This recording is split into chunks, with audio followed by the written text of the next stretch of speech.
up, guys? Welcome to another episode of Bass Dad. It's your host, Jeff Moreland. DS18. They make all kinds of stuff. They have a product for every situation. They've got DSPs, they've got speakers, they've got amps, they've got subwoofers, they've got everything. And it's really hard nowadays to end up doing a build where something of theirs doesn't show up in it just because it's so freaking budget minded. But is it any good? And who are they and where do they come from? I'm hoping I can explain some of that for you today. DS18 has done a real good job muddying their name by creating so much garbage as well as creating some really good stuff. I've got this 4-channel DS18 Class D 1000 watt amp. Well, it says 1000 watts on it. What I've been noticing lately, they'll name an amplifier and put 1000 or 2000 in the name. Like this one, G1000-4D. It does say 1000 watts max power or peak. So that name, we already know that it's fictitious, that it's misleading. The chances of this thing doing 1000 watts are 0.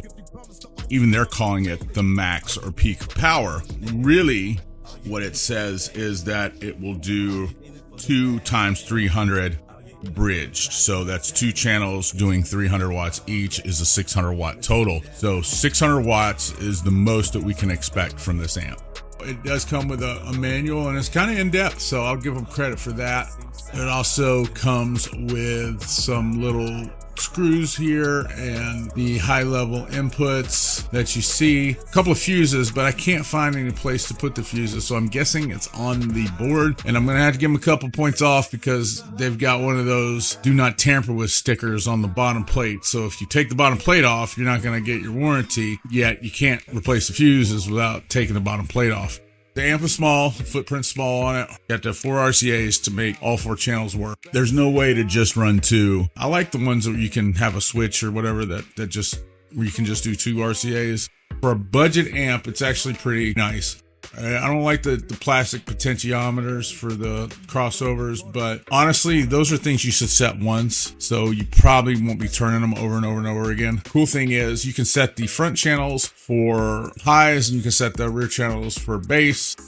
I don't care anything about these little terminals that have these Phillips head screws on them. They suck. I do like on this side how they have the controls separated per side. So channels 1 and 2 are controlled together and channels 3 and 4 are controlled together. Okay, so I wanted to tell you a little bit about DS18 as a company. It looks like, according to the internet, they started in 2015. That's when they hired their first employee. Now they have 15. They're located in Miami, Florida. Their revenue is $4.9 million. I guess that's for last year. The CEO is a guy named Alberto Susterman. They've got quite a few people on the executive team. They claim they have dealers and distribution in 89 different countries. Says they've expanded with 40% growth just in 2019. They started out as a small distribution center and transformed into a large multi-million-dollar manufacturer within the last 10 years. They started in a storage unit and now they're a multi-million-dollar company. It says DS18 is owned and manufactured by our parent company Spirit LLC, that's also headquartered in Miami, Florida. DS18 products are designed and engineered in the USA. DS18 has multiple factories in Korea, Brazil, China, and even a few select items are assembled here in the USA for the best manufacturing quality and efficiency. Well, I've not been in any of their factories or seen anything, but I've seen their amps. A few of them have come across my desk and I've used a few in my own car. I mean, I gotta say, a lot of that stuff looks like it's just rebranded. Maybe just the logos or the heat sinks or something, but they're not designing amplifiers here. At least not the few I've seen. I have not had a chance to see a Hooligan, but I've heard that those are pretty good and pretty nice. So those may be something that's original. But so far, a lot of the amplifiers I've seen are just, rebrands that I've seen other companies come out with.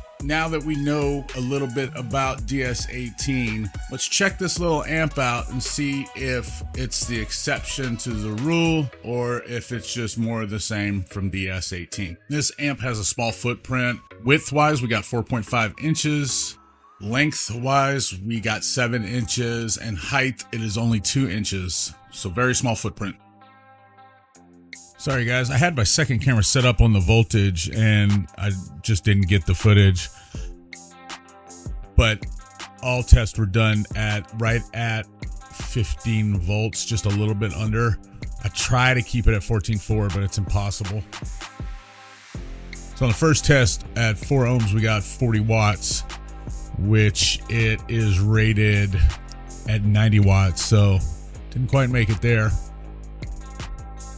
2 ohms, uncertified. We're rated at 4 times 150.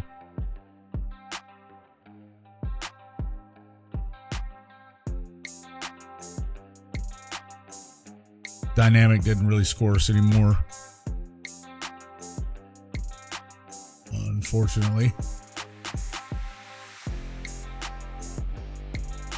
Now at 4 ohms bridged, we did do a lot better, 244. So this amp really isn't rated to do 2 ohms bridged, but we ran the test anyway just to see what would happen.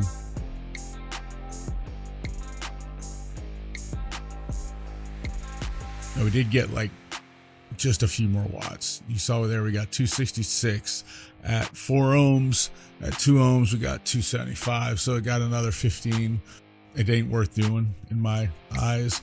The amp is rated at 300, so 300 times 2 is the rating. It didn't make it. It was about 50 watts short, which makes this tough because I've done like 3 4-channel amps in a row. The only one that's made its power was the Down for Sound amp.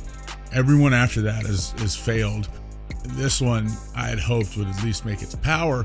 It's really close. I wouldn't necessarily say it's junk as far as power goes. And you got to remember, that's what we're deciding on right here. It's just basic power. You know, there's other things involved that you need to consider with your system. But right here, we're just talking about amp dyno power. It didn't make its watts. It's not far from it. I don't know if I'd recommend it. Like, it wouldn't be my first recommendation, but if you're short on cash, it is a good budget choice.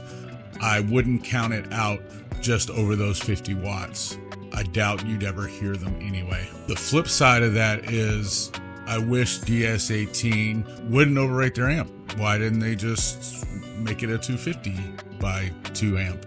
Why call it 1,000 watts? Why not call it a 500 watt 4-channel amp? That would have been way more accurate. That would have been fine with it. I don't know anybody that wouldn't have been. So I'm still going to say that they are using deceptive marketing and deceptive sales tactics. Mr. Susterman, Mr. Alberto Susterman, why don't you come on the show and tell us why you overrate these amps? Tell us what your thought process is behind it and why you're selling stuff to people and not telling the truth when you do it. Maybe there's a reason that we don't understand. Maybe I'm doing something wrong. But I invite you to come on the show and talk with me civilly about why this keeps happening. I invite you, I invite the people from Boss, the people from Maxonics, the people from anywhere. Anybody who does this or still puts max power ratings on their equipment, I would love to talk to some of you guys. You don't come out much. We don't see you. We see your stuff, but we don't see you. So you're welcome on the show anytime. Come talk to me. Let's find out why you're doing this. And let's see if we can make you understand why it's not okay. Guys, I probably wouldn't buy this amp because I don't like being lied to. But like I said, if you're in a jam, and it's not that cheap either, it's still $149, there are some better options at that price. But if it's all you got, somebody gave it to you, then go for it. Probably won't be too terrible. Guys, I appreciate y'all watching my videos. If you saw anything you liked, I hope you will hit the like button, subscribe to my channel, and as always, you can watch more of my videos right now.